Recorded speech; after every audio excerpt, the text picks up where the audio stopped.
અને ગીર સોમનાથ જિલ્લાના તાલાલા તાલુકાના અનેક ગ્રામ્ય વિસ્તારમાં રસ્તાઓની હાલત દિવસે ને દિવસે વધુ ખરાબ બનતી જઈ રહી છે। આકુલવાડીથી વડલા, હણમતિયાથી મંડોરણા અને રસુલપુરાથી બામાસણા જવાના વસમોટા ખાડા સર્જાયા છે, જેમાં વાહન ચાલકો જીવના જોખમે મુસાફરી કરવા મજબૂર બન્યા। આ અંગે સ્થાનિકોએ આરોપ લગાવ્યો કે આ રસ્તાનું નિર્માણ થયા પછી થોડા સમયમાં જ ખાડાઓ પડવાનું ફરી શરૂ થયું। આ રસ્તો વાડલાથી આકોલવાડીને જોડતો મુખ્ય રસ્તો છે।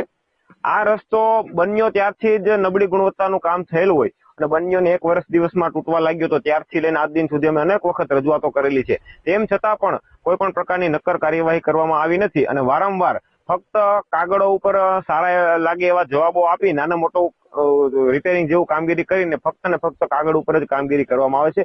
કોઈ નક્કર કામગીરી કરવામાં આવી નથી અને વારંવાર રજૂઆતો કરવા છતાં પણ કોઈ અધિકારી દ્વારા પણ કોઈ પગલાં લેવામાં આવેલા નથી। હાલની પરિસ્થિતિ જોવા જઈએ તો હાલ આ રસ્તો સંપૂર્ણપણે તદ્દંતર ફેલ થઈ ગયો છે। રસ્તામાં તો એવું લાગે કે આના કરતા જીસીબી મારીને રસ્તો સાફ કરીને અને પાછો કાચો રસ્તો કરજે ને તોય વાહન વ્યવસ્થિત હાલે એમ છે।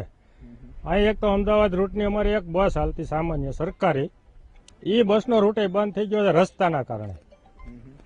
ને બીજા નંબરમાં અહીંથી આપણે ટ્રાવેલ્સની ગાડીઓ હાલે, પ્રાઇવેટ ટ્રાવેલ્સની, હવે આ રોડ ક્રોસ કરવામાં એકા બીજું અડી જાય છે, એવડી તકલીફ છે। લોકો અહીંયા વારંવાર પડે છે, લાગે છે, કોઈને ફ્રેક્ચર થાય છે।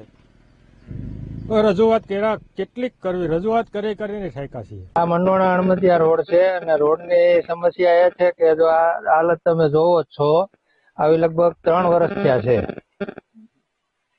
આને કોઈ ધ્યાન દેતું નથી રિપેર કરવાનું।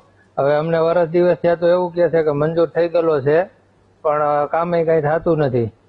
ખરાબ એટલે એક રફ રસ્તો સારો હોય એટલો ખરાબ રસ્તો છે।